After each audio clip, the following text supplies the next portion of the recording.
Good morning, नमस्कार, आदाब, सत श्री अकाल दोस्तों। ये है आपका अपना प्रिय डॉक्टर आदि कश्यप मुंबई शम्मानुस आपके लिए लेकर आया है मोरक्को का दरवाजा।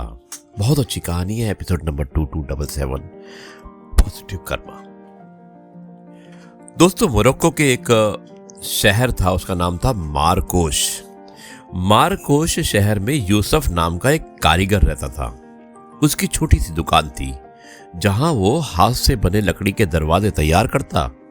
उसकी कला पूरे शहर में प्रसिद्ध थी, लेकिन उसकी आमदनी बहुत साधारण, यानी कि उसकी इनकम बहुत कम थी। एक दिन शहर के सबसे अमीर व्यापारी ने उसे अपने महल के लिए एक भव्य दरवाजा बनाने का आदेश दिया। यूसुफ ने महीनों तक मेहनत की और उसने बेहतरीन लकड़ी चुनी, सुंदर नक्काशी की और हर छोटी बड़ी बात का ध्यान रखा। जब दरवाजा तैयार हुआ तो व्यापारी बहुत खुश हुआ और उसने यूसुफ को एक अच्छी रकम दी। उसी दिन यूसुफ के पास एक बूढ़ा व्यक्ति आया। उसके कपड़े पुराने थे और वो बहुत गरीब दिखाई दे रहा था। उसने कहा, मेरे घर का दरवाजा टूट गया, मेरे पास पैसे नहीं हैं, लेकिन अगर आप मेरी मदद कर दें तो मैं जीवन भर आपका आभारी रहूंगा। यूसुफ के सामने एक कठिन निर्णय था। वो थका हुआ था और उसे लगा कि इस काम में उसे कोई कमाई भी नहीं होगी, लेकिन उसने उस बूढ़े की आंखों में उम्मीद देखी। उसने अगले दिन 3 दिन लगातार उस बूढ़े के घर के लिए एक मजबूत और सुंदर दरवाजा बनाने में लगा दिए। जब उसने दरवाजा लगाया तो बूढ़े व्यक्ति के आंखों में आंसू थे।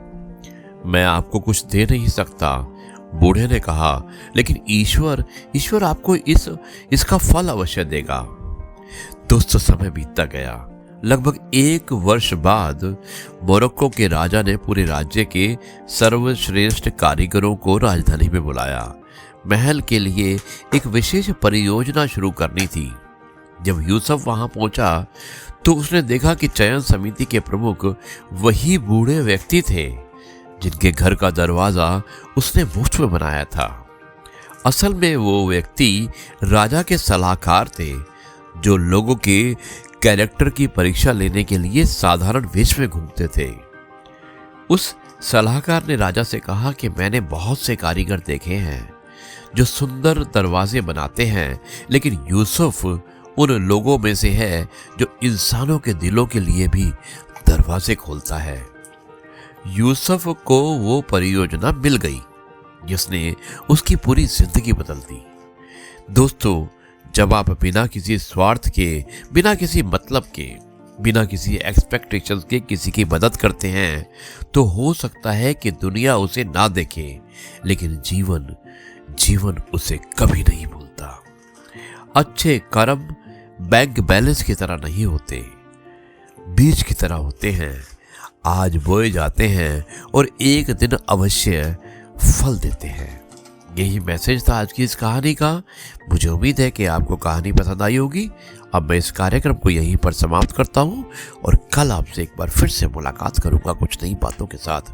तब तक के लिए आपसे कहता हूं, जय गुरु जी, शुक्राना गुरु जी।